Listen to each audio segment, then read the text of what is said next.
Hi viewers, welcome to Kiki cooking.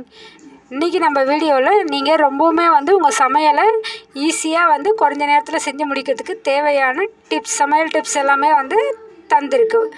இந்த tips எல்லாமே நீங்கள் சமையலை ரொம்பவுமே அடுத்த லெவலுக்கு கொண்டு போகிறதுக்கு யூஸ்ஃபுல்லாக இருக்கும். கண்டிப்பாக இந்த டிப்ஸ் எல்லாம் யூஸ் பண்ணி நீங்கள் உங்கள் சமையலை வேறு லெவலுக்கு கொண்டு வாங்க. நம்ம வீடியோ பிடிச்சிருந்ததுன்னு சொன்னால் சப்ஸ்கிரைப் பண்ணுங்கள், லைக் பண்ணுங்கள், ஷேர் பண்ணுங்கள். வாங்க இப்போ வீடியோக்குள்ளே போகலாம். தக்காளி தொக்கு செய்யும்போது நீங்கள் சில விஷயங்களை ஃபாலோ பண்ணிங்கன்னு சொன்னால் ரொம்பவுமே தக்காளி தொக்கு டேஸ்ட்டாக இருக்கும். கண்டிப்பாக இந்த டிப்ஸ் உங்களுக்கு யூஸ்ஃபுல்லாக இருக்கும். தக்காளி தொக்குக்கு நல்லா நெய் இல்லைன்னா நல்லெண்ணெய் சேர்த்து நல்லா நீங்கள் கடுகு, பெருங்காயம், கடலைப்பருப்பு, வத்தல் மிளகாய் இதை சேர்த்து நல்லா வதக்கணுங்க. இப்படி தொக்குக்கு ஒரு அருமையான நறுமணத்தையும் ஒரு நல்ல ஒரு டேஸ்ட்டையுமே கொடுக்கும். இப்படி நீங்கள் ஃபாலோ பண்ணி செய்யும்பொழுது தக்காளி தொக்கு ரொம்பவுமே டேஸ்ட்டாக உங்களுக்கு கிடைக்கும். கண்டிப்பாக இந்த டிப்ஸை ஃபாலோ பண்ணுங்கள். இந்த டிப்ஸை ஃபாலோ பண்ணி நீங்கள் தக்காளி தொக்கு செஞ்சு பார்த்துட்டு எப்படி இருக்குன்றதை கமெண்ட் செக்ஷனில் சொல்லுங்கள். இந்த டிப்ஸ் உங்களுக்கு ரொம்பவுமே யூஸ்ஃபுல்லானதாக இருக்கும்னு நினைக்கிறேன். கண்டிப்பாக ட்ரை பண்ணி பாருங்கள்.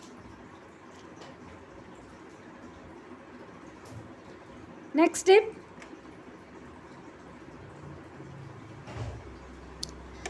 தக்காளி தொக்கில் சின்ன அளவு இஞ்சி பூண்டு விழுதை நல்லா வதக்கி சேர்த்திங்கன்னா அதில் நறுமணம், சுவை மற்றும் மென்மையுமே சாஃப்டாக ரொம்பவுமே அதிகமாக இருக்குங்க. கடைசியாக கொஞ்சமாக நீங்கள் எலுமிச்சை சாறு அப்படி இல்லைன்னு சொன்னால் வினிகர் சேர்த்திங்கன்னு சொன்னால் தொக்கு நல்லாவே பக்குவம் அடையும் மற்றும் நல்லா செல்ஃப் லைஃப் அதுக்கு அதிகரிக்குங்க. கண்டிப்பாக இந்த டிப்ஸ் உங்களுக்கு யூஸ்ஃபுல்லானதாக இருக்கும்னு நினைக்கிறேன். கண்டிப்பாக நீங்கள் ட்ரை பண்ணி பாருங்கள்.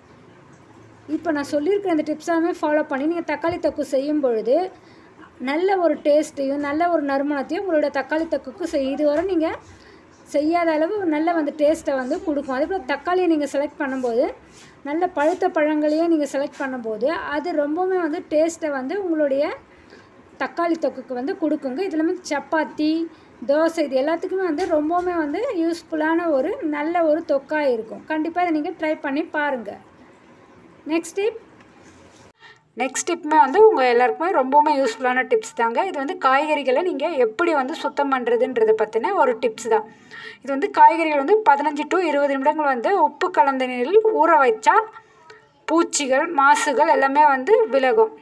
1 லிட்டர் தண்ணீரில் ஒரு மேஜைக்கரண்டி வினிகர் அப்படி இல்லைன்னு சொன்னால் எலுமிச்சை சாறு அது சேர்த்து காய்களை நீங்கள் நல்லா கழுவும்பொழுது இதில் இருக்கிற பாக்டீரியாக்கள், பூச்சி, வண்டு எல்லாமே அதிலேருந்து செத்து போயிடும். இது போல் நீங்கள் காய்கறிகளை கழுவி எடுத்து வைக்கும்பொழுது ரொம்ப நாளைக்கு உங்களால் சேவ் பண்ணி வைக்க முடியும். இது போல் நான் சொன்ன மெத்தடை ஃபாலோ பண்ணி நீங்கள் காய்கறிகளை ரொம்ப நாளைக்கு ஃப்ரெஷ்ஷாகவே வச்சுருக்க முடியும். கண்டிப்பாக இந்த டிப்ஸ் உங்களுக்கு ரொம்பவுமே யூஸ்ஃபுல்லானதாக இருக்கும்னு நினைக்கிறேன். கண்டிப்பாக ட்ரை பண்ணி பாருங்கள்.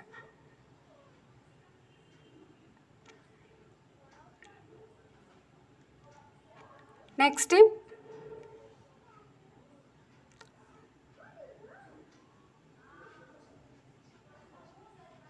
டிப்புமே ரொம்பவுமே யூஸ்ஃபுல்லானது தாங்க. இஞ்சி பூண்டு இது போல் வேர்க்காய்கள் மேலே இருக்கிற அந்த தோல் எல்லாமே கீறி நம்ம க்ளீன் பண்ணி எடுத்துகிட்டு 10 நிமிடங்கள் உப்பு நீரில் வச்ச பிறகு நல்ல ஒரு துணியால் நல்லா துடைச்சி சுத்தம் பண்ணி எடுத்துக்கணும். பாகற்காய், கத்தரிக்காய் இது போல் வெப்பமான காய்கள் வெட்டி உப்பு தடவி சிறிது நேரம் வச்ச பிறகு கழுவுனிங்கன்னா அதில் இருக்கிற கசப்புத்தன்மை எல்லாமே போயிடும். இந்த மாதிரி ஒரு நல்ல ஒரு டிப்ஸுமே ஃபாலோ பண்ணி உங்களால் இஞ்சி பூண்டு இது போல் காய்கறிகளையும் நல்லபடியாக நீங்கள் சேவ் பண்ணி வைக்கிறதுக்கு, ஸ்டோரேஜ் பண்ணி வைக்கிறதுக்கு யூஸ்ஃபுல்லாக இருக்கும். கண்டிப்பாக இந்த டிப்ஸை நீங்கள் ஃபாலோ பண்ணுங்கள். உப்பு, மஞ்சத்தூள் இதெல்லாம் போட்டு நீங்கள் காய்கறிகளை கழுவும்போது ரொம்ப நாளைக்கு அது ஃப்ரெஷ்ஷாகவே இருக்கும். வாங்கும்போது எப்படி இருந்துச்சோ அதே போல் ஒரு 2 to 3 weeks வரலும் கூட உங்களால் க்ளீனாக வச்சுருக்க முடியும். இந்த டிப்ஸுமே ஃபாலோ பண்ணி நீங்கள் காய்கறிகளை ரொம்பவுமே ஸ்டோரேஜ் பண்ணி வச்சுக்க முடியும். அடுத்த டிப்ஸ் என்னென்னா, மட்டனை நம்ம எப்படி ரொம்ப டேஸ்ட்டாக செய்கிறதுங்கிறத பற்றி பார்ப்போங்க. மட்டன் கிரேவிலாம் நம்ம வீட்டில் செய்வோம் இல்லைங்களா, அதை நல்லா நம்ம ஊற வைக்கணும். மஞ்சத்தூள், உப்பு, தயிர் அப்படி இல்லை இஞ்சி பூண்டு விழுது எல்லாத்தையும் சேர்த்து ஒரு 30 minutes நல்ல 1 மணி நேரம் வரலாம் கூட நீங்கள் மட்டனை ஊற வச்சிங்கன்னா ரொம்பவுமே மிருதுவாகும். முந்திரி, பட்டை, கிராம்பு, ஏலக்காய் இதெல்லாத்தையும் சேர்த்து நல்லா அரைச்சிங்கன்னா கிரேவிக்கு ரொம்பவுமே வந்து ரிச்னஸ்ஸான ரொம்ப நல்ல ஒரு டேஸ்ட்டை வந்து கொடுக்கும். கண்டிப்பாக இந்த டிப்ஸை நீங்கள் ட்ரை பண்ணி பாருங்கள். இது போல் செய்யும்பொழுது மட்டன் வந்து உங்களுக்கு அதிக அளவு டேஸ்ட் வந்து உங்களுக்கு கொடுக்கறதுக்கு வாய்ப்பு இருக்குங்க. கிராம்பு, ஏலக்காய் இதெல்லாமே நல்லா அரைக்கும்பொழுது அதில் இருக்கிற நல்ல ஒரு டேஸ்ட் எல்லாமே வந்து அந்த கிரேவியில் கலந்து ரொம்பவுமே வந்து மட்டனை ரொம்ப டேஸ்ட்டாக மாற்றுறதுக்கு வாய்ப்பு இருக்குது. கண்டிப்பாக இதை நீங்கள் ட்ரை பண்ணி பாருங்கள். நெக்ஸ்ட் டிப், உருளைக்கிழங்கு வந்து நம்ம அது தோலெல்லாம் சீவிட்டு வேஸ்ட்டாக கீழே தான் போட்டுருவோம் இல்லைங்களா, அதை வந்து இனிமேல் நீங்கள் வந்து கீழே போடாதீங்க. அதுக்கு தேவையான ஒரு நல்ல டிப்ஸ் வந்து நான் உங்களுக்கு சொல்ல போகிறேன். உருளைக்கிழங்கு தோல் வந்து நல்லா வந்து பவுடர் பண்ணி எடுத்து வச்சுக்கோங்க. தோல் வந்து நல்லா காய வச்சு சூரியனில் வந்து நல்லா கொஞ்சம் நல்லா காய வச்சு எடுத்துட்டு அடி மிதமான பாத்திரத்தில் வந்து அடுப்பில் வச்சு நல்லா வறுத்து பொடியாக நீங்கள் வச்சு எடுத்துக்கோங்க. இதை வந்து முகத்துலலாம் தேய்ச்சி குளிக்கும்போது ரொம்பவுமே வந்து சாஃப்டாக இருக்கும். நெக்ஸ்ட்டு மூலிகை குளிர்பார தணிக்கையாக இது ரொம்பவுமே வந்து இருக்குதுங்க. உருளைக்கிழங்கு வந்து தோலை வந்து மஞ்சள், பசலைக்கீரை, இஞ்சி போன்ற வந்து மூலிகையோடு சேர்த்து பானம் வந்து நீங்கள் தயாரிக்க முடியும். குடிக்கிற தணிக்கைக்கான பானம் வந்து தயாரிக்கலாம். இது வந்து உடலை வந்து ரொம்பவுமே வந்து குளிர்ச்சியாக வச்சுருக்கிறதுக்கு உங்களுக்கு உதவும். கண்டிப்பாக இந்த டிப்ஸை நீங்கள் ட்ரை பண்ணி பாருங்கள். இனிமேல் வந்து உருளைக்கிழங்கு தோலை வந்து நீங்கள் கண்டிப்பாக வந்து வீணடிக்க மாட்டீங்க. இதுவுமே வந்து நம்ம அப்படி சேர்த்து வச்சு உரமாகவும் கூட பயன்படுத்த முடியும். ட்ரை பண்ணி பாருங்கள். நெக்ஸ்ட் டிப் என்னென்னா, வெட்டும் கத்தியை வந்து வெங்காயத்தையும் சற்று தண்ணீரில் வந்து நனைச்சி நீங்கள் வெட்டிட்டிங்கன்னா வாயுவின் தாக்கம் வந்து குறைவாக இருக்குங்க. வெங்காயத்தை வந்து வெட்டுறதுக்கு முன்னாடி சில நிமிடங்கள் வந்து நீங்கள் தண்ணியில் போட்டு வச்சிங்கனாலும் நீங்கள் வெங்காயத்தை வெட்டும்பொழுது கண்ணில் தண்ணி வராமல் இருக்கும். இப்படி இந்த டிப்ஸை ஃபாலோ பண்ணி நீங்கள் வெங்காயத்தை வெட்டும்பொழுது நீங்கள் வெங்காயம் கட் பண்ணுறம்போது உங்கள் கண்ணிலேருந்து தண்ணி வராமல் இருக்கோங்க. கண்டிப்பாக வந்து இந்த டிப்ஸை ஃபாலோ பண்ணி இனிமேல் நீங்கள் வெங்காயம் வெட்டுங்க. இந்த டிப்ஸ் உங்களுக்கு ரொம்பவுமே வந்து யூஸ்ஃபுல்லானதாக இருக்கும். கண்டிப்பாக ட்ரை பண்ணி பாருங்கள். நெக்ஸ்ட்டு, வெங்காயம் வெட்டும்போது வந்து வாயில் தண்ணி வச்சுக்கிட்டு நீங்கள் வெட்டினீங்கன்னு சொன்னாலும் கண்ணில் வந்து தண்ணி வராது. வெட்டும் நேரத்தில் வந்து வாயில் சிறிதளவு தண்ணி வச்சுருக்கிறதுனால வாயு உங்கள் மூக்கு வழியாக செல்லாமல் வந்து தடுக்கப்படும். இதனாலையுமே வந்து வெங்காயம் வெட்டும்போது கண்ணில் வந்து தண்ணி வராமல் இருக்குங்க. கண்டிப்பாக இந்த டிப்ஸையும் ஃபாலோ பண்ணி நீங்கள் கண்ணில் தண்ணி வராமல் வெங்காயம் வெட்டுறதுக்கு இது ரொம்பவுமே உங்களுக்கு யூஸ்ஃபுல்லானதாக இருக்கும். கண்டிப்பாக ட்ரை பண்ணி பாருங்கள். இந்த டிப்ஸ் உங்களுக்கு பிடிச்சிருந்தான்ற கமெண்ட் செக்ஷனில் சொல்லுங்கள். கண்டிப்பாக இந்த டிப்ஸுமே உங்களுக்கு யூஸ்ஃபுல்லானதாக இருக்கும்.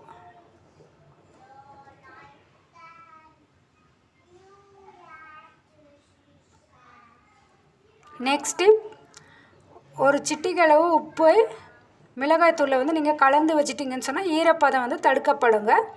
மிளகாய்த்தூளெல்லாம் வந்து ஓரளவு வந்து வறுத்து அதுக்கப்புறமா நீங்கள் அரைச்சிங்கன்னு சொன்னாலும் மிளகாய்த்தூள் வந்து கெட்டு போகாமல் அதிக நாளைக்கு உங்களுக்கு ஸ்டோரேஜ் பண்ணி வைக்கிறதுக்கு ரொம்பவுமே வந்து யூஸ்ஃபுல்லானதாக இருக்கும். இது போல் வந்து நீங்கள் மிளகாயை வந்து வறுக்கிறதுக்கு முன்னாடி நல்லா வந்து நீங்கள் காய வச்சுட்டு வறுத்து எடுக்கும் பொழுது ரொம்ப நாளைக்கு வந்து ஸ்டோரேஜ் பண்ணி வைக்கிறதுக்கு உங்களுக்கு ரொம்பவுமே வந்து இது யூஸ்ஃபுல்லான டிப்ஸாக இருக்கும். கண்டிப்பாக இதையும் நீங்கள் ட்ரை பண்ணி பாருங்கள்.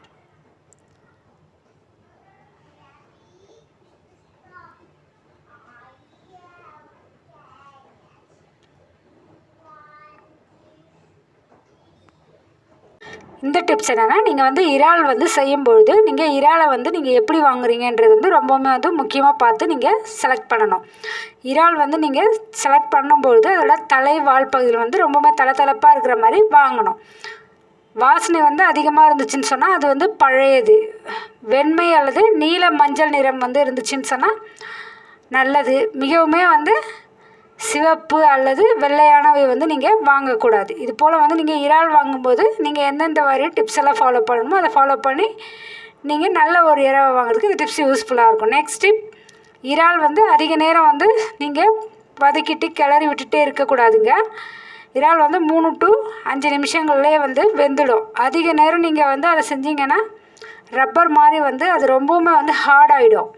சிறிது மிளகு, இஞ்சி, பூண்டு இதெல்லாமே சேர்த்திங்கன்னா சுவையும் வாசனையும் வந்து ரொம்பவுமே வந்து டேஸ்ட் அதிகமாக வந்து கொடுக்கறதுக்கு வாய்ப்பு இருக்குது. கண்டிப்பாக இந்த டிப்ஸை ஃபாலோ பண்ணி நீங்கள் ரொம்பவுமே வந்து டேஸ்ட்டாக நல்லா வந்து சாஃப்டான இறாலை வந்து உங்களால் செய்ய முடியும். கண்டிப்பாக இந்த டிப்ஸ் நீங்கள் ஃபாலோ பண்ணுங்கள்.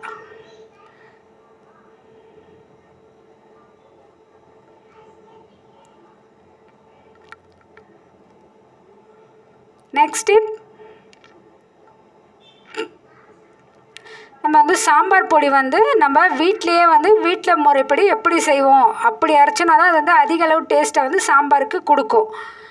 காய்ந்த மிளகாய், பருப்பு, மஞ்சள், கொத்தமல்லி விதை, சுக்கு, மிளகு, வெந்தயம் இப்படி எல்லாத்தையுமே வந்து நம்ம வீட்டு முறைப்படி சாம்பார் வந்து நீங்கள் பொடி செஞ்சு வீட்லேயே நீங்கள் செஞ்சீங்கன்னு சொன்னால் சாம்பார் வந்து ரொம்பவுமே வந்து டேஸ்ட்டாக இருக்கும். நீங்கள் வந்து இது போல் இன்ஸ்டண்ட்டாக நம்ம கடையில் விற்கிற அந்த பொடியில் இருக்கிற டேஸ்ட்டை விட நம்ம வீட்லேயே வந்து இது போல் ரெடி பண்ணி செய்யும்பொழுது ரொம்ப அதிக அளவு சாம்பார் வந்து உங்களுக்கு டேஸ்ட்டு கொடுக்கும். நெக்ஸ்ட்டு, ஒரு சிறிய துண்டு வெல்லம் சாம்பாரில் சேர்க்கும்பொழுது உப்பு, புளி, காரம் ஆகிய எல்லாத்தையுமே வந்து அது ரொம்பவுமே வந்து பேலன்ஸ்டாக வச்சுருக்கும். இதனால டேஸ்ட்டு வந்து ரொம்பவுமே வந்து சாம்பாருக்கு அதிகமாக கொடுக்கும். நல்லெண்ணெயில் வந்து கடுகு, பெருங்காயம், கருவேப்பிலை, வெங்காயம் அல்லது சின்ன வெங்காயம், சிறிது மஞ்சள், சிறிது சாம்பார் பொடி இது எல்லாத்தையுமே வந்து சேர்த்து தாளிச்சிங்கன்னா ரொம்பவுமே வந்து டேஸ்ட்டாக வந்து சாம்பாருக்கு கொடுக்கும். கண்டிப்பாக இந்த டிப்ஸ் எல்லாமே ஃபாலோ பண்ணி நீங்கள் ரொம்பவுமே வந்து டேஸ்ட்டான சாம்பாரை உங்கள் வீட்டில் நீங்கள் வச்சு கொடுங்க. இப்படி வைக்கும்பொழுது உங்களுக்கு அதிக அளவு பாராட்டு வந்து வீட்டில் கிடைக்கும். நெக்ஸ்ட்டு, நம்ம வந்து வெறும் குளிர்ந்த தண்ணீருக்கு பதிலாக வந்து சூடான தண்ணி வந்து சேர்த்து நீங்கள் சப்பாத்திக்கு மாவு பிசையும் பொழுது அது ரொம்பவுமே வந்து சாஃப்டாக இருக்கும். தேவைன்னா நீங்கள் சிறிது வந்து எண்ணெய் இல்லை வந்து தயிர் கூட வந்து நீங்கள் ஒரு ஸ்பூன் அளவு சேர்த்திங்கன்னா ரொம்பவுமே வந்து சாஃப்டாக சப்பாத்தி மாவு கிடைக்கிறதுக்கு இந்த டிப்ஸ் உங்களுக்கு ரொம்பவுமே யூஸ்ஃபுல்லாக இருக்கும். கண்டிப்பாக இந்த டிப்ஸை ஃபாலோ பண்ணி நீங்கள் ரொம்ப சாஃப்டான சப்பாத்தி மாவை நீங்கள் செய்யுங்க. இந்த டிப்ஸ் உங்களுக்கு யூஸ்ஃபுல்லாக இருந்ததான்றதை கமெண்ட் செக்ஷனில் சொல்லுங்கள். நெக்ஸ்ட் டிப், சப்பாத்தியை வந்து பக்குவம் வந்து பாராமல் நீங்கள் வந்து சுடக்கூடாதுங்க. ரொம்ப அதிக அளவு நீங்கள் அதை சுட்டுகிட்டே இருந்தீங்கன்னு சொன்னால் அது தீஞ்சு போயிடும். பலருமே வந்து 2 பக்கமும் வந்து நிறம் மாறும் வரையும் வந்து நல்லா சுட்டுகிட்டே இருப்பாங்க. அது வந்து கருப்பாயிடும், ரொம்ப தீஞ்சு போயிடும், டேஸ்ட்டு இல்லாத போயிடும். ஆனால் நீங்கள் வந்து சிறு பழுப்பு நிறம் வந்து வரும்போது சின்ன டாட்டாக வரும் இல்லையா சப்பாத்தியில், அப்படி வந்ததுமே வந்து நீங்கள் உடனே வந்து சப்பாத்தியை சுட்டு எடுத்துடணும். அப்போ தான் வந்து அது கருகி போகாமல் இருக்கும். ரொம்ப வந்து டார்க் கலர் வர வரலும் நீங்கள் போட்டு சுட்டுகிட்டே இருக்கக்கூடாது. நெக்ஸ்ட்டு, ஏலக்காயை வந்து நைஸாக அரைக்கிறதுக்கான டிப்ஸ் தான் இது. ஏலக்காயை வந்து நைஸாக வந்து நல்லா மெல்லிய தூளாக அரைக்கிறதுக்கு ஏலக்காயை மிக குறைஞ்ச வெப்பத்தில் வந்து லோ ஃப்ளேமில் 1 to 2 minutes வறுக்கணும். வாசனை வந்து இதனால் வந்து ரொம்பவுமே வந்து அதிகமாக ஈரப்பதமும் நீங்கள் மென்மையாக வந்து அரைக்கிறதுக்கு இயலும். இது இப்படி அரைக்கும் பொழுது நீங்கள் ரொம்பவுமே வந்து தூளான ஏலக்காய் வந்து உங்களால் வந்து யூஸ் பண்ண முடியும். கண்டிப்பாக இந்த டிப்ஸை ஃபாலோ பண்ணி நீங்கள் நல்லா நைஸாக அரைச்சி எடுத்துக்கோங்க. இப்போ நான் சொல்ல போகிற டிப்ஸ் என்னென்னா, மோர் குழம்பு வந்து ரொம்பவுமே வந்து டேஸ்ட்டாக செய்கிறதுக்கான டிப்ஸ் தாங்க. மோர் குழம்பு தயிர் கலந்து விட்ட பிறகு வந்து குழம்பை அதிகமாக வந்து கொதிக்க விடக்கூடாது. கொதிச்சதுன்னா தயிர் வந்து ரொம்ப பிரிஞ்சு நல்லாவே இருக்காதுங்க. வெண்டைக்காய், பூசணிக்காய், சுரைக்காய் போன்ற மென்மையான காய்கள் வந்து நீங்கள் சேர்க்கும் பொழுது, வெண்டைக்காய் வதக்கி நீங்கள் சேர்க்கும் பொழுது ரொம்பவுமே வந்து டேஸ்ட்டாக வந்து உங்கள் மோர் குழம்பு இருக்கிறதுக்கு இந்த டிப்ஸ் எல்லாமே யூஸ்ஃபுல்லாக இருக்கும். கண்டிப்பாக இதை நீங்கள் ட்ரை பண்ணி மோர் குழம்பு ரொம்ப டேஸ்ட்டாக செய்யுங்க.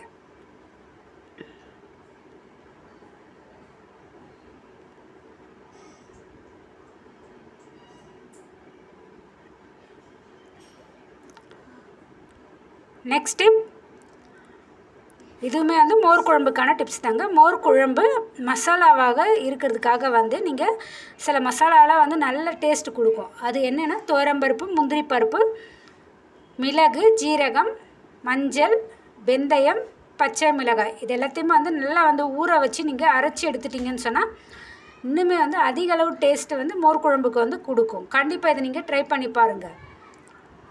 இந்த டிப்ஸ் ரொம்பவுமே வந்து யூஸ்ஃபுல்லாக இருக்கும். கண்டிப்பாக மோர் குழம்பு ரொம்பவுமே வந்து டேஸ்ட்டை கொடுக்கறதுக்கு இதில் இருக்க துவரம்பருப்பு அதுவும் முந்திரி பருப்பு சேர்க்கும்போது நல்லா வந்து ஹெல்த்தியாகவும் இருக்குங்க.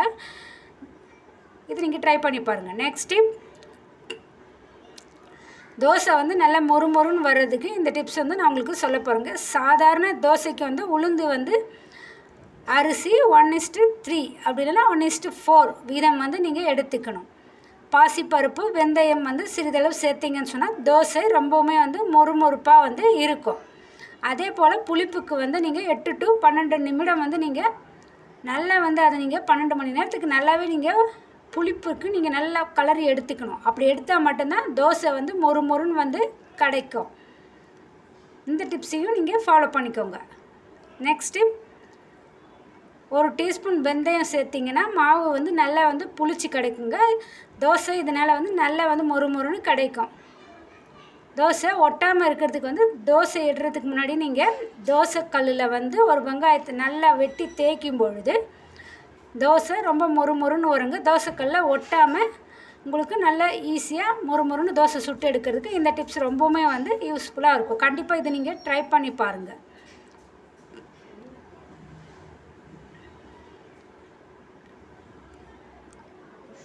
நெக்ஸ்ட்டு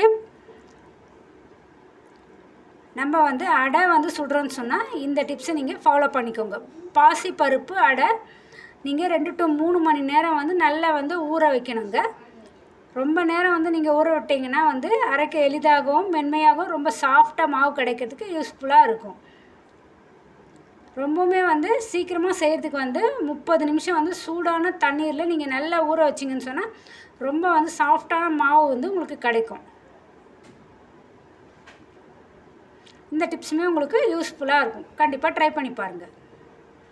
நெக்ஸ்ட்டு அதே போல் நம்ம அடையை வந்து சுடும்பொழுது சிறிது நெய் அப்படி இல்லைன்னா வந்து ஆயில் நல்லெண்ணெய் வந்து நீங்கள் பயன்படுத்திங்கன்னா சுவை வந்து ரொம்பவுமே வந்து அடைக்கு அதிகமாக கொடுக்கும். அதே போல் கிரவுண்ட்நட் ஆயிலுமே நீங்கள் பயன்படுத்தும்போது ரொம்ப அதிக அளவில் டேஸ்ட்டு வந்து உங்கள் அடைக்கு கொடுக்கறதுக்கு வாய்ப்பு இருக்குது. கண்டிப்பாக அதை நீங்கள் ட்ரை பண்ணி பாருங்கள். அடை சுடும்போது இந்த டிப்ஸ் எல்லாம் ஃபாலோ பண்ணிங்கன்னா ரொம்ப டேஸ்ட்டாக வந்து அடையை உங்களால் சுட்டு எடுத்துக்க முடியும்.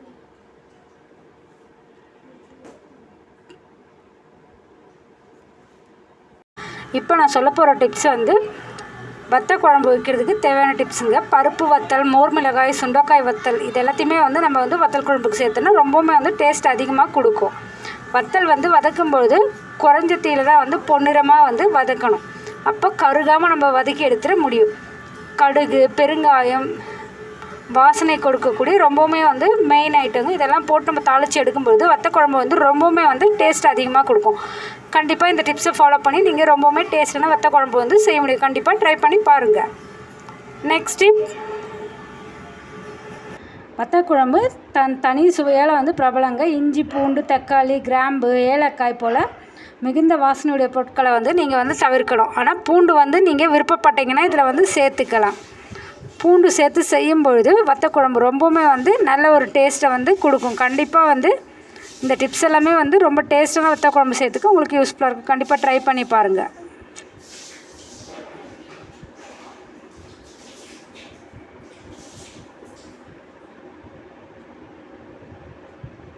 நெக்ஸ்ட் டிப், ஃப்ரிட்ஜில் வந்து வைக்கும்போது வந்து நம்ம ஃபாலோ பண்ண வேண்டிய ரொம்ப முக்கியமான விஷயத்தெல்லாம் வந்து இப்போ நான் வந்து உங்களுக்கு நல்ல ஒரு டிப்ஸாக சொல்ல போகிறேன். இது ரொம்பவுமே யூஸ்ஃபுல்லான டிப்ஸாக இருக்கும். ஃப்ரிட்ஜில் வந்து நம்ம காய்கள்லாம் வைக்கிறதுக்கு முன்னாடி நல்லா வந்து க்ளீன் பண்ணிவிட்டு நல்லா வந்து உணவுப் பொருட்களை வந்து சுத்தம் செஞ்சுட்டு தண்ணியே இல்லாமல் தான் நம்ம வந்து காய வச்சுட்டு தான் வந்து உள்ளே வைக்கணும். தண்ணியோடு நீங்கள் வச்சிங்க காய் வந்து சீக்கிரமாக வந்து கெட்டு போயிடும். கஞ்சி பானைகள், குழம்புகள் இதெல்லாமே வந்து நம்ம மூடியுள்ள டப்பாக்களில் தான் வந்து நல்லா வந்து டைட்டாக மூடி வச்சு வைக்கணுங்க. நெக்ஸ்ட்டு, ஒரு நாளில் வந்து ஒரு முறை தான் வந்து ஃப்ரிட்ஜை வந்து திறக்கும் பொழுது உள்ளே எதையாவது வந்து கழிவுகள் இருக்கா அப்படின்னு சொல்லிட்டு நம்ம டெய்லி வந்து செக் பண்ணிடணும்.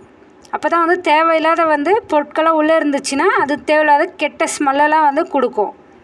வாரத்தில் ஒரு முறை பன்னீர், பழங்கள், தயிர் போன்றவற்றை வந்து பாசி படுகிறதா அப்படின்றத நீங்கள் செக் பண்ணி பார்த்துடணும்.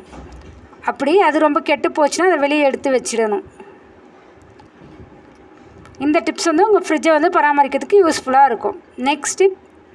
நெக்ஸ்ட் டிப் என்னென்னா, ரசம் வந்து நீங்கள் ரொம்பவுமே வந்து டேஸ்ட்டாக செய்கிறதுக்கான டிப்ஸு தான். பேஸ்ட்டாக வந்து மிளகு, ஜீரகம், பூண்டு, கொஞ்சம் பச்சை மிளகாய் சேர்த்து அரைச்சிங்கன்னா ரசம் வந்து நல்ல வாசனையோடு வந்து சுவையோடு உங்களுக்கு வந்து இருக்கும். சாம்பார் வேக வச்ச பிறகு வந்து எஞ்சிய துவரம்பருப்பு தண்ணீரை வந்து நீங்கள் ரசத்தில் சேர்த்திங்கன்னு சொன்னால் ரசத்தோடைய நல்ல வந்து திக்னஸ் கிடைக்கும். சுவையுமே வந்து வேறு லெவலில் இருக்கும். கண்டிப்பாக வந்து ரசம் வைக்கும்போது இந்த டிப்ஸை நீங்கள் ஃபாலோ பண்ணி இனிமேல் ரொம்ப டேஸ்ட்டான ரசம் செய்யுங்க. நெக்ஸ்ட்டு,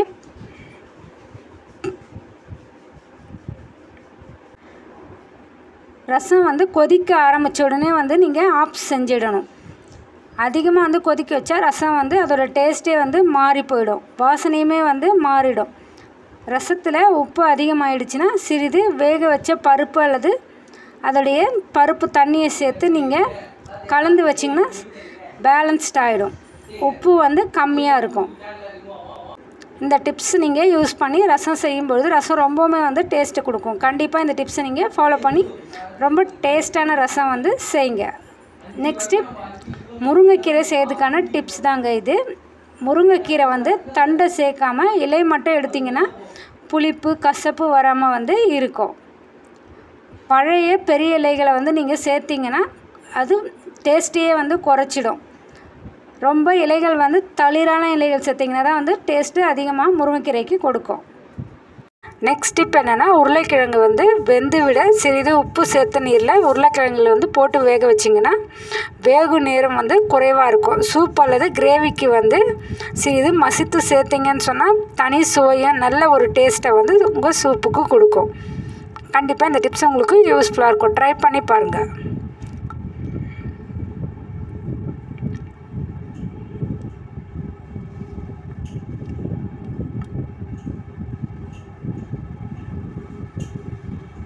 நெக்ஸ்ட்டு இதுவுமே வந்து உருளைக்கிழங்கு மூலமாக வந்து உங்களுடைய சருமத்தை பாதுகாப்பாக மென்மையாக வச்சுருக்கிறதுக்கூடிய டிப்ஸ் தான். முகத்தில் இருக்கிற கரும்புள்ளிகள் மற்றும் பிக்மெண்டேஷனை குறைக்க உருளை ஜூஸை வந்து காற்றில்லாத துணியில் வடிகட்டி முகத்தில் நீங்கள் வந்து பூசணும். 10 நிமிடம் கழித்து நீங்கள் கழுவுனீங்கன்னா சருமம் வந்து ரொம்பவுமே வந்து மென்மையாகவும் உருளை துண்டுகளை வந்து நேரடியாக வந்து முகத்தில் தேய்ச்சிங்கன்னா சருமம் ரொம்பவுமே வந்து சாஃப்டாக உங்களுக்கு கிடைக்கிறதுக்கு உருளைக்கிழங்கு மூலமாக இந்த டிப்ஸ் யூஸ்ஃபுல்லாக இருக்கும். கண்டிப்பாக ட்ரை பண்ணி பாருங்கள். நெக்ஸ்ட்டு அதே போல் உருளைக்கிழங்கு வந்து சிப்ஸ் நீங்கள் செய்யும் பொழுது ரொம்ப கிறிஸ்பியாக இருக்கணும் அப்படின்னா நறுக்கிய உருளைக்கிழங்குல வந்து 10 to 15 நிமிஷம் சுடுநீரில் வச்சு பிறகு வந்து நிழலில் உலர்த்தி எண்ணெயில் பொரிச்சு எடுத்திங்கன்னா உருளை ரொம்பவுமே வந்து அடர்த்தியாக வெந்து கிடைக்கும்.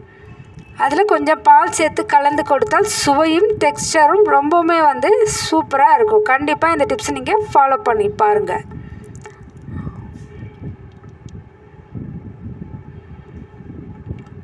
நெக்ஸ்ட்டு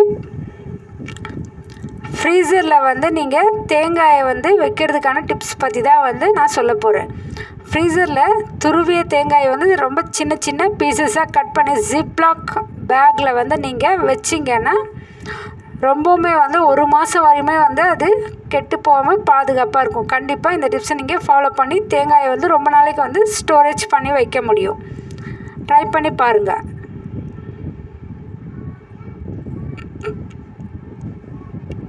நெக்ஸ்ட் டிப் குக்கர் சம்மந்தமான ஒரு டிப்ஸ் தாங்க இது. குக்கரில் வந்து ரப்பர் கேஸ்கெட் நல்ல வந்து நிலைமையில் இருக்கிறதான்னு நீங்கள் வந்து பரிசோதிச்சுட்டு இருக்கணும். குக்கர் அடுப்பில் வச்சதும் ஸ்டீம் வெளியேறும் வரை வந்து காத்திருக்கணும். அதுக்கப்புறம் தான் நீங்கள் வந்து விசிலை வந்து வைக்கணும். குக்கர் பாதுகாப்பு அதோடைய கேஸ்கெட் பாதுகாப்பு சம்மந்தமாக வந்து இந்த டிப்ஸ் உங்களுக்கு ரொம்பவுமே வந்து யூஸ்ஃபுல்லாக இருக்கும். கண்டிப்பாக ட்ரை பண்ணி பாருங்கள்.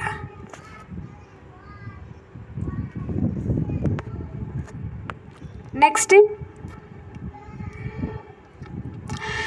நீங்கள் குக்கர் வந்து பல ஆண்டுகளாக பயன்படுத்தும் பொழுது அதில் இருக்கிற ஹோல்ஸ் எல்லாமே வந்து ரொம்பவுமே வந்து பாதிக்கப்படுறதுக்கு வாய்ப்பு இருக்குது. அது ரொம்பவுமே வந்து பாதுகாப்பாக இருக்கிறத நீங்கள் எப்போவுமே வந்து செக் பண்ணி பார்த்துக்கணும். விசில்லையுமே வந்து குக்கர் மேலே எழுந்து வராத போது அதில் ஹோல்ஸில் ஏதாச்சும் அடைப்பு இருந்துச்சுன்னா வெடிக்கக்கூட வாய்ப்பு இருக்குது. அதனால் வந்து நீங்கள் விசிலை வந்து நல்லா வந்து க்ளீன் பண்ணி எடுத்துக்கணும். அதில் எல்லா ஹோல்ஸ்லையுமே வந்து அடைப்பு எதுவும் இருக்கான்னு கண்டிப்பாக செக் பண்ணி பார்த்துக்கோங்க. நெக்ஸ்ட் டிப் எலுமிச்சை சாதம் வந்து ரொம்ப டேஸ்ட்டாக செய்கிறதுக்கான டிப்ஸ் வந்து இப்போ சொல்ல போகிறேன். எலுமிச்சை சாதம் ரொம்ப சிறப்பு வாசனைக்காக வந்து வதக்கும் போது இஞ்சி துருவல் மற்றும் சிறிது பச்சை மிளகாய் சேர்த்திங்கன்னா நல்ல வாசனையும் ரொம்ப நல்ல டேஸ்ட்டும் வந்து கிடைக்கும். சாதம் வந்து ரொம்பவுமே வந்து குழஞ்சி போகாமல் பிசைந்து போகாமல் இருக்கிறது தடுக்கிறதுக்கு நல்லெண்ணெய் இல்லைனா வந்து நெய் சேர்த்து நீங்கள் வந்து கிளறினீங்கன்னா ரொம்பவுமே வந்து ஒட்டாமல் ரொம்ப டேஸ்ட்டான எலுமிச்சை சாதம் உங்களால் வந்து செய்ய முடியும். ரொம்ப டேஸ்ட்டான எலுமிச்சை சாதம் செய்யறதுக்கு இந்த டிப்ஸ் உங்களுக்கு யூஸ்ஃபுல்லாக இருக்கும். கண்டிப்பாக ட்ரை பண்ணி பாருங்கள். நெக்ஸ்ட் டிப் எலுமிச்சை சாறு வந்து நீங்கள் சாதத்துக்கு எடுக்கும் பொழுது ரொம்ப கொஞ்சமாக வந்து சுக்கு பொடி அப்படி இல்லைன்னா அரைச்ச இஞ்சி ப்ளஸ் மிளகு இது சேர்த்திங்கன்னா இது ரொம்பவுமே வந்து உங்களுக்கு ஹெல்த்தியாகவும் இருக்கும். குளிர் நிவாரண உணவாகவும் இருக்கும். இந்த வெயில் காலத்தில் ரொம்பவுமே வந்து உடலை குளிர்ச்சி அடைகிறதுக்கு ரொம்பவுமே யூஸ்ஃபுல்லாக இருக்கும். சிறிது வறுத்த எள் மிளகு இந்த பொடியெல்லாம் நீங்கள் சேர்த்திங்கன்னா ரொம்பவுமே வந்து சுவை வந்து அதிகமாக இருக்கும். எலுமிச்சை சாதத்துக்கு அதிக அளவு டேஸ்ட்டை வந்து கொடுக்கறதுக்கு இந்த டிப்ஸ் உங்களுக்கு யூஸ்ஃபுல்லாக இருக்கும். நெக்ஸ்ட்டு சிக்கன் ஈரல் வறுவல் செய்கிறதுக்கான ரொம்ப சூப்பரான டிப்ஸ் தான் இப்போ சொல்ல போகிறேன். அந்த சிக்கன் ஈரலை வந்து சுத்தம் செய்கிற போது சிலது கொஞ்சமாக வந்து பால் சீரகம் சேர்த்து கழுவுனிங்கன்னா கசப்பு வந்து குறையும், வாசனையும் ரொம்பவுமே வந்து நல்லா இருக்கும்.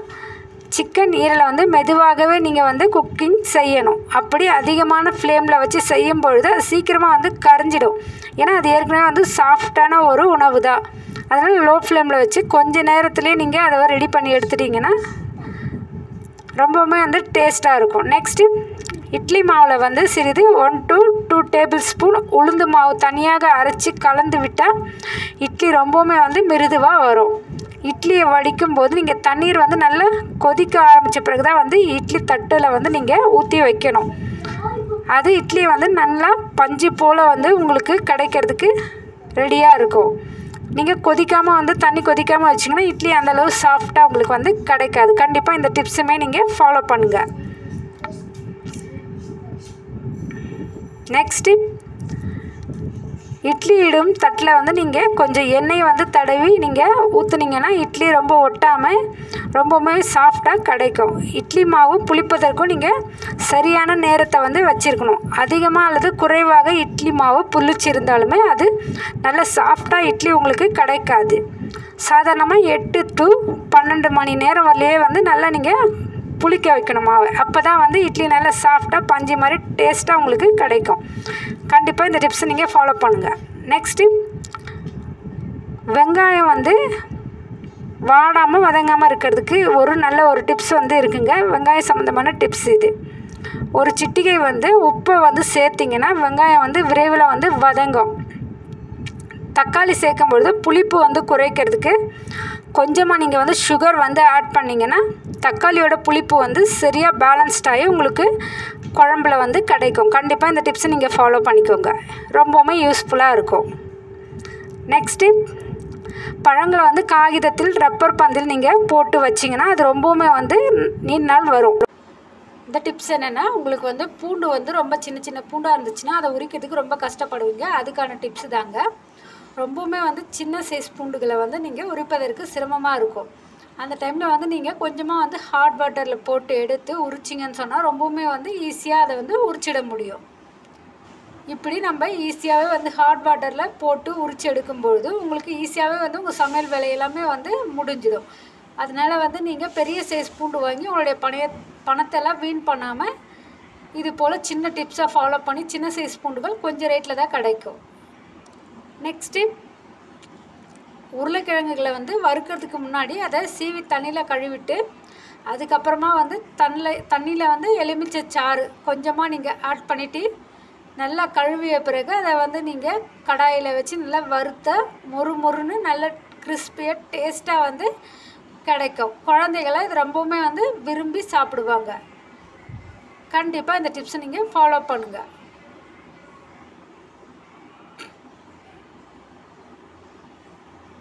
நெக்ஸ்ட் டிப், முருங்கைக்காயை வந்து நீங்கள் எப்படி இதை வந்து நம்ம ஸ்டோரேஜ் பண்ணி வைக்க போகிறோன்றதுக்கான டிப்ஸ் தான் இது. முருங்கைக்காயை வந்து நம்ம சின்ன சின்ன பீஸாக வந்து நம்ம கட் பண்ணி எடுத்து பேப்பர்லனா வந்து ஒரு சின்ன துணியில் காட்டன் துணியில் கட்டி அதை அதுக்கப்புறமா கவரில் போட்டு வெட்டி வச்சிங்கன்னா முருங்கைக்காய் வந்து வெஜ் பாக்ஸில் நீங்கள் வைக்கும்பொழுது ரொம்ப நாளைக்கு அதை வந்து ஸ்டோரேஜ் பண்ணி வைக்க முடியும். இப்படி வைக்கும்பொழுது 10 to 15 days வரையுமே இது வந்து ரொம்பவுமே வந்து ஃப்ரெஷ்ஷாகவே வந்து மெயின்டைன் பண்ண முடியும். நெக்ஸ்ட்டு முருங்கைக்காயை வந்து வாசனை இருக்கிற பொருளோடு சேர்த்து வைக்கக்கூடாது. மல்லி இலை, புதினா இது போன்ற வந்து வாசனையாக இருக்கிற எந்த ஒரு பொருள் கூடயுமே நீங்கள் வந்து இதை வந்து வைக்கக்கூடாது. அப்போ தான் அதோடைய டேஸ்ட்டு வந்து மாறாமல் ரொம்ப நாளைக்கு ஃப்ரெஷ்ஷாகவே இருக்கும். கண்டிப்பாக இந்த டிப்ஸை நீங்கள் ஃபாலோ பண்ணுங்கள். ரொம்பவுமே யூஸ்ஃபுல்லான டிப்ஸாக இது இருக்கும் நான் நம்புகிறேன்.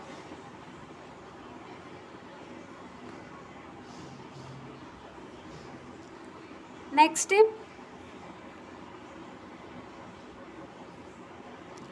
கொட்டாங்குச்சி வாசனையை வந்து தவளைங்கள்லாம் வந்து விரும்புகிறதே கிடையாது. தோட்டத்தில் வந்து கொஞ்சம் உலர்ந்த கொட்டாங்குச்சியை தூவி வச்சிங்கன்னு சொன்னால் இந்த போல் தவளை தொல்லையிலேருந்து உங்களுக்கு ரிலீஃப் கிடைக்கும். கொட்டாங்குச்சி நீங்கள் தூக்கி இனிமேல் வந்து போடாதீங்க. இதில் வந்து நார் சத்து ரொம்பவுமே வந்து அதிகமாக இருக்குது. நிழலில் வந்து நல்லா உலர்த்தி பொடி செஞ்சு தாவரங்களுக்கு உரமாக கூட நம்ம வந்து பயன்படுத்த முடியும். கொட்டாங்குச்சியோடைய யூஸ் வந்து ரொம்பவுமே வந்து உங்களுக்கு யூஸ்ஃபுல்லாக இருக்கும். இனிமேல் நீங்கள் தூக்கி போடுற கொட்டாங்குச்சியை வச்சு நீங்கள் யூஸ் அடையலாம். நெக்ஸ்ட்டு அதே போல் இந்த கொட்டாங்குச்சி தூளை நீங்கள் எடுத்து வச்சுட்டு இதை நீங்கள் வந்து குடி தண்ணீரில் கலந்து குடிச்சிங்கன்னா உங்களுக்கு விட்டமின் பி வந்து கிடைக்கும். உலர்த்திய கொட்டாங்குச்சி பொடியில் வந்து நல்ல நார் சத்து இது எல்லாமே வந்து இருக்குது. இதை தண்ணியில் கலந்து குடிக்கும் பொழுது உங்களுக்கு ரொம்பவுமே வந்து ஹெல்த் பெனிஃபிட்ஸ் அதிகமாக இருக்குது. கொட்டாங்குச்சியில் இருக்கிற இது போல் வந்து விட்டமின் இதோடைய நார் சத்து இதெல்லாம் தெரியாமல் இனிமேல் நீங்கள் தூக்கி போட்டுறாதீங்க.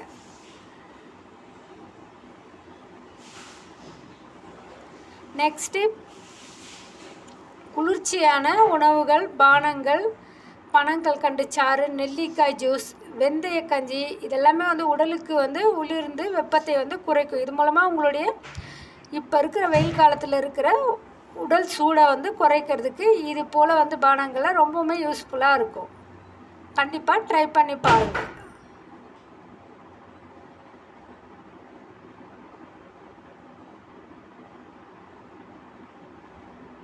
நெக்ஸ்ட்டு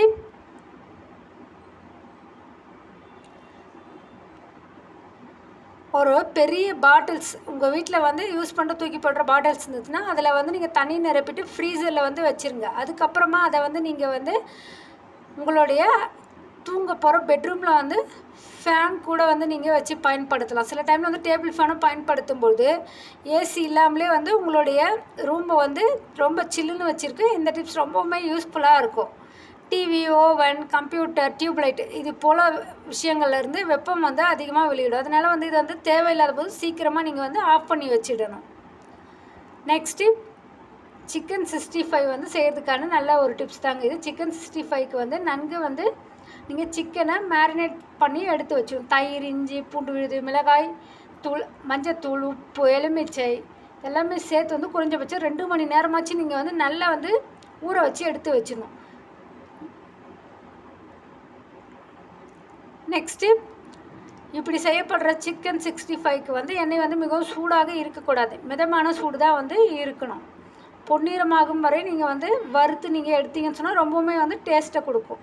செயற்கை கலரை வந்து தவிர்த்துட்டு பீட்ரூட் ஜூஸ் அல்லது காஷ்மீர் மிளகாய்த்தூள் இதெல்லாம் பயன்படுத்தும் பொழுது உங்களுக்கு ரொம்ப ஹெல்த்தியாக நல்ல கிறிஸ்பியான சிக்கன் 65 ரெடி பண்ணிட முடியும். கண்டிப்பாக இந்த டிப்ஸுமே ஃபாலோ பண்ணுங்கள்.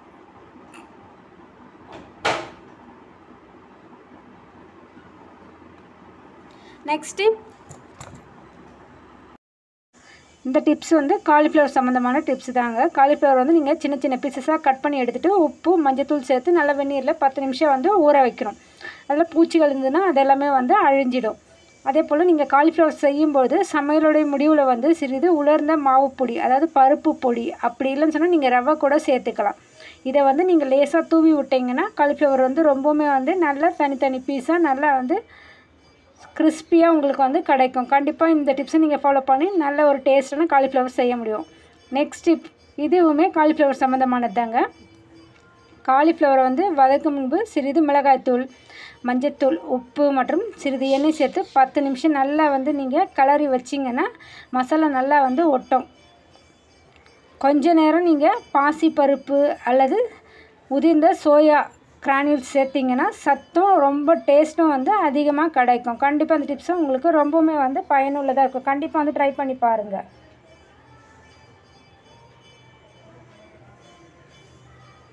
நெக்ஸ்ட்டு நம்ம வந்து டீ வைக்கும்பொழுது டீ தூளுடைய அளவு வந்து ரொம்பவுமே வந்து சரியாக இருக்கணுங்க. ஒரு கப்புக்கு டீத்தூள் வந்து நம்ம சரியான அளவில் சேர்க்கும்பொழுது தான் வந்து டீ வந்து ரொம்ப டேஸ்ட்டாக இருக்குங்க. நம்ம வந்து ஒரு கப்புக்கு நம்ம வந்து 1 ஸ்பூன் அளவு டீத்தூள் வந்து போதுமாக நம்ம சேர்த்தோம்னா கரெக்டாக இருக்கும். அதிகமாக போட்டிங்கன்னா டீ வந்து கசப்பு தன்மையோடு இருக்கும். ஒரு சிறிய துண்டு இஞ்சி அப்படி இல்லைன்னா ஏலக்காய் வாசம் பிடிக்கும்னா நீங்கள் வந்து ஏலக்காய் சேர்த்து போட்டிங்கன்னா ரொம்பவுமே வந்து டேஸ்ட்டாக இருக்கும். சின்ன சின்ன மசாலா டச் வந்து டீக்கு கிடைக்கும். நெக்ஸ்ட்டு இதுவுமே டீத்தூள் சம்மந்தமானது தாங்க. டீத்தூளில் வந்து துளசி, லெமன் கிராஸ் சேர்த்து நீங்கள் ஹெர்பல் டீ மாதிரி செஞ்சு சாப்பிட்டிங்கன்னா ரொம்பவுமே வந்து நல்ல ஆரோக்கியமும் நல்ல வாசனையும் வந்து கிடைக்கும். டீ தூளை வந்து நல்லா வந்து காய்ச்சி போகாத டப்பாவில் வந்து நீங்கள் வச்சிங்கன்னா தான் அது ரொம்ப நாளைக்கு வந்து ரொம்பவுமே வந்து மணத்தோடு இருக்கும். வெயில் இல்லைன்னா ஈரப்பதம் அதிகமாக இருந்தால் வாசனையும் ருசியும் வந்து மங்கி போயிடும். இதுவும் நீங்கள் சரி பண்ண வேண்டிய விஷயம். இது போல் டிப்ஸை ஃபாலோ பண்ணுறது மூலமாக உங்களுடைய டீ வந்து நீங்கள் ரொம்ப டேஸ்ட்டாக வந்து ரெடி பண்ண முடியும். நெக்ஸ்ட் டிப், டீத்தூள் வாடையை வச்சு தாங்க வந்து நம்ம டீத்தூளை வந்து சரியாக நம்ம கண்டுபிடிக்க முடியும். அது எப்படின்னா, கையில் வந்து சின்ன அளவு தூள் எடுத்து பிசையுங்க. இப்படி பிசையும்பொழுது இயற்கையான வாசனை வரணும். கெட்டுப்போன தூளுக்கு வந்து புளிப்பு வாசனை வந்து வரும். அப்படி இருக்கும்போது நீங்கள் கண்டுபிடிச்சிட முடியும். புளிப்பு வாசனை வந்துச்சுன்னா அது வந்து கெட்டுப்போன டீத்தூள் அப்படின்னு சொல்லிட்டு. இந்த டிப்ஸ் வந்து டீத்தூள் வாடையை வச்சே வந்து சரியான டீத்தூளை கண்டுபிடிக்கிறதுக்கு இந்த டிப்ஸ் உங்களுக்கு ரொம்பவுமே யூஸ்ஃபுல்லாக இருக்கும். கண்டிப்பாக ட்ரை பண்ணி பாருங்கள். நெக்ஸ்ட்டு, இது வந்து மீன் வாங்கும்போது நீங்கள் கவனிக்க வேண்டிய விஷயங்க. கண்கள் தெளிவாகவும் பிரகாசமாகவும் இருந்தால் மீன் வந்து ரொம்ப புதியதுன்னு அர்த்தம். மீனின் மேல் தோல் ஒளிர்ந்ததாகவும் வாடை இல்லாமல் இருந்தால் அது வந்து நல்லது. உடல் வந்து வளைந்து இல்லாமல் நேராக இருந்துச்சுன்னா அது வந்து நல்ல மீனுங்க. இது போல் மீன் வாங்கும்போது இந்த டிப்ஸ் எல்லாம் ஃபாலோ பண்ணி நீங்கள் வாங்கும்பொழுது ரொம்ப நல்ல மீனை உங்களால் வந்து வாங்க முடியும். கண்டிப்பாக இந்த டிப்ஸை நீங்கள் ஃபாலோ பண்ணி இனிமேல் மீன் வாங்கும்போது ட்ரை பண்ணுங்கள். நெக்ஸ்ட் டிப், மீனை வந்து நீங்கள் பதப்படுத்தும் பொழுது ஃப்ரிட்ஜில் 2 நாட்களுக்கு மேல் வந்து நீங்கள் வச்சிக்கக்கூடாது. ஃப்ரீசரில் வச்சிங்கன்னா 2 வாரம் வரை நீங்கள் வைக்கலாம். ஆனால் வந்து டீப் ஃப்ரோஸ்ட்டு செய்த பின்பு தான் வந்து உடனே வந்து நீங்கள் பயன்படுத்தணும். இது போல் வந்து ஃப்ரீசரில் வைக்கும்பொழுது நீங்கள் கொஞ்சம் வெளியே எடுத்து வச்சிட்டிங்கன்னா அதை நீங்கள் யூஸ் பண்ணிடணும். அதுக்கப்புறம் திரும்ப எடுத்து நீங்கள் அதை வந்து ஃப்ரீஸ் பண்ணி வைக்கக்கூடாது. இப்படி இருக்கிறதுனால மீன் வந்து கெட்டும் போயிடும், அதோட டேஸ்ட்டும் வந்து மாறுபடும். நெக்ஸ்ட்டு, மீனை வந்து வறுக்கும்போது எண்ணெய் தெளிக்காமல் இருக்க மீனை தட்டில் போட்டு சிறிது அரிசி மாவு நீங்கள் வந்து தூவலாம். கிறிஸ்பியாக வறுக்க சோள மாவு அரிசி மாவு சேர்த்து மேரினேட் செய்யலாம். மீன் குழம்பு அதிக சுவையாக இருக்கணும்னா சின்ன வெங்காயம் தக்காளி வேக வச்சு அரைச்சி நீங்கள் பயன்படுத்திக்க முடியும். இந்த டிப்ஸை ஃபாலோ பண்ணி ரொம்ப டேஸ்டான மீன் வறுக்கிறது எப்படின்றது உங்களுக்கு யூஸ்ஃபுல்லாக இருக்கும். கண்டிப்பாக இதையும் நீங்கள் ட்ரை பண்ணி பாருங்கள். நெக்ஸ்ட் டிப், கடுகு வெடிக்க வைக்க ஒரு டிப்ஸுங்க. கடுகு எண்ணெயில் போட்ட உடனே வந்து சிறிது உப்பு சேர்த்திங்கன்னா சீக்கிரமே வந்து வெடிச்சிடும். இது மூலமாக வந்து நேரமும் வந்து நீங்கள் மிச்சம் செய்ய முடியும். கடுகு மட்டும் இல்லை, அதனோட வந்து பெருங்காயமும் நீங்கள் சேர்த்து தாளிச்சிங்கன்னா செரிமானத்துக்கு ரொம்பவுமே வந்து நல்லது. இந்த டிப்ஸை ஃபாலோ பண்ணி நீங்கள் ஈஸியாக கடுகை வந்து நீங்கள் சமையலில் சேர்த்து சமைச்சிட முடியும்.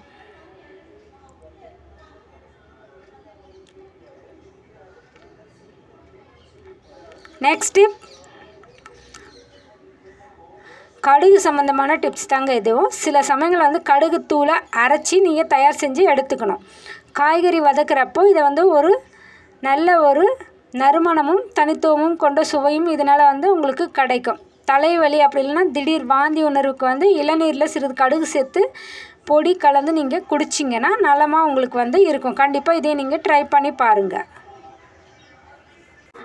அடுத்த டிப்ஸ் என்னென்னா, பால் கூட நீங்கள் வந்து சேர்த்து சாப்பிடக்கூடாத உணவை பற்றி நம்ம பார்க்க போகிறோம். பால் வந்து ரொம்பவுமே வந்து நல்ல சாஃப்டான தன்மை இருக்கிறதுங்க. இது கூட வந்து மாமிசம் வெப்பம் தரக்கூடியது. ரெண்டுத்தையும் சேர்த்து சாப்பிடும்போது ஜீரணத்தில் வந்து இடையூறு ஏற்படும். தோல் நோய்கள் அஜீரணம் இது போல் வந்து ஏற்பட வாய்ப்பு இருக்குது.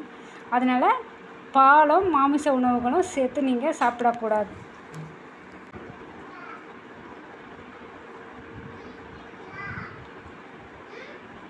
நெக்ஸ்ட்டு, அதே போல் தயிர் மற்றும் மீன் உணவுகள் வந்து நம்ம சேர்த்து சாப்பிடக்கூடாது. தயிர் பாக்டீரியாக்கள் நிறைஞ்சது. மீனுடன் சேரும்பொழுது அமில சமநிலை வந்து ஏற்பட்டு அலர்ஜி, தோல் பிரச்சனை, வாய் சிக்கல் இது போல் வந்து ஏற்படுறதுக்கு வாய்ப்பு இருக்குது. அதனால் இது ரெண்டுத்தையும் நீங்கள் வந்து சேர்த்து சாப்பிடக்கூடாது. இதை நீங்கள் உங்களுடைய கவனத்தில் வச்சுக்கோங்க. நெக்ஸ்ட்டு,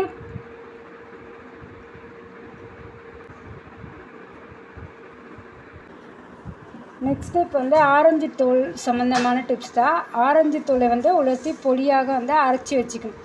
ஒரு மேஜை கரண்டி இந்த தோல் பொடி ஒரு மேஜைக்கரண்டி தயிர் கலந்து முகத்தில் வந்து பூசி வரணும். 15 நிமிடம் கழித்து தண்ணீரில் நன்கு கழுவினோம்னா முகம் வந்து ரொம்பவுமே வந்து பிரைட்டாக, பிம்பிள்ஸ் இந்த பிரச்சனைலாம் இருந்துச்சுன்னா இதுவுமே வந்து குறையும். கண்டிப்பாக இந்த டிப்ஸ் உங்களுக்கு ரொம்பவுமே வந்து யூஸ்ஃபுல்லாக இருக்கும். இனிமேல் வந்து ஆரஞ்சு தோலை தூக்கி போட்டுறாதீங்க. இது போல் உலர்த்தி பொடியாக ரெடி பண்ணி வச்சுட்டு நீங்கள் பயனடையணும்னு கேட்டுக்கிறேன். நெக்ஸ்ட் டிப், ஆரஞ்சு தோலை வந்து சிறிய துண்டுகளாக நறுக்கி தேங்காய் எண்ணெயில் வந்து 1 வாரம் நீங்கள் வந்து ஊற வைக்கணும். பிறகு வடிகட்டி தலைமுடியில் வந்து நீங்கள் தடவி வரணும். இதோட பயன் என்னென்னா தலைமுடி வளர்ச்சியை வந்து ஊக்குவிக்கும், தலைமுடியுடைய வறட்சி வந்து குறையும்.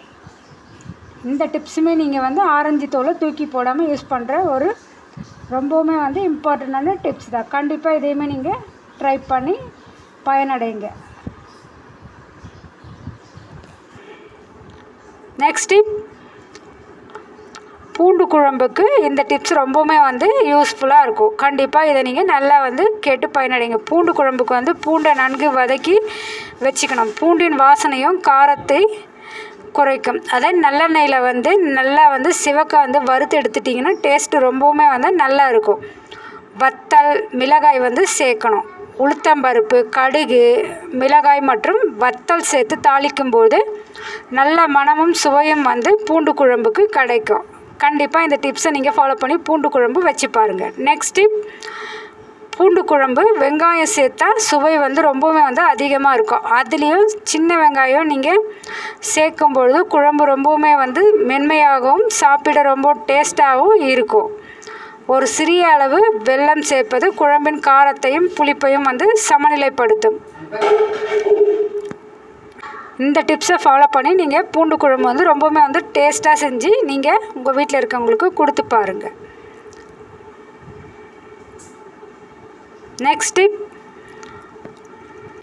டிப் வந்து பிரெட் ஆம்லேட் செய்கிறதுக்கான ரொம்பவுமே வந்து யூஸ்ஃபுல்லான டிப்ஸ் தாங்க. இது பிரெட் ஆம்லேட் சூடாக இருக்கும்பொழுது நீங்கள் வந்து சாப்பிட்டிங்கன்னா ரொம்பவுமே வந்து நல்ல டேஸ்ட் அதிகமாக கொடுக்கும். நீங்கள் ஆறுனதுக்கப்புறம் சாப்பிட்டிங்கன்னா அதோட டேஸ்ட்டு வந்து கம்மியாக தான் இருக்கும். சிறிது பட்டர் அப்படி இல்லைன்னா நெய் சேர்ப்பது சிறந்த டேஸ்ட்டை வந்து உங்களுக்கு கொடுக்கும். முட்டையை உப்பு, மிளகுத்தூள், சிறிது பால் சேர்த்து நல்லா கெட்டியாக அடிச்சுக்கினீங்க. இப்படி அடித்து எடுத்து வச்சுக்கிட்டிங்கன்னா ஆம்லேட் வந்து ரொம்பவுமே வந்து சாஃப்டாக உங்களுக்கு நல்ல டேஸ்ட்டாகவும் கிடைக்கும். நெக்ஸ்ட் டிப், நம்ம வீட்டில் வந்து மண் சட்டி வந்து வாங்கி வச்சுருப்போம். அது பழகிட்டதுக்கு அப்புறம் தான் வந்து நீங்கள் அதை வந்து யூஸ் பண்ண முடியும். மண் சட்டி பழக 24 மணி நேரம் வந்து சுத்தமான தண்ணீரில் முழுக வச்சுருக்கணும். இது வந்து சட்டியின் நுண்ணிய துகள்கள் வந்து அந்த துளைகளில் தண்ணீரில் வந்து வெடிப்பை வந்து தடுக்கும். சட்டியில் 1/2 கப் அளவு அரிசி, சிறிது உப்பும் வந்து தண்ணீர் ஊற்றி கொதிக்க வச்சிங்கன்னா சட்டியில் உள்ளே ஒட்டிகிட்ருக்கிற தூசிகள் எல்லாமே நீங்கும் மற்றும் கெட்ட வாசனையும் சட்டியிலேருந்து அகலும். நெக்ஸ்ட்டு, மண் சட்டியை வந்து அதிகமான வெப்பத்தில் வந்து திடீர்னு வச்சிங்கன்னா அது உடையறதுக்கு வாய்ப்பு இருக்குங்க. எப்போவுமே வந்து மிதமான தீயில் தான் நீங்கள் வந்து மண் சட்டிகளை சமைக்க தொடங்கணும்.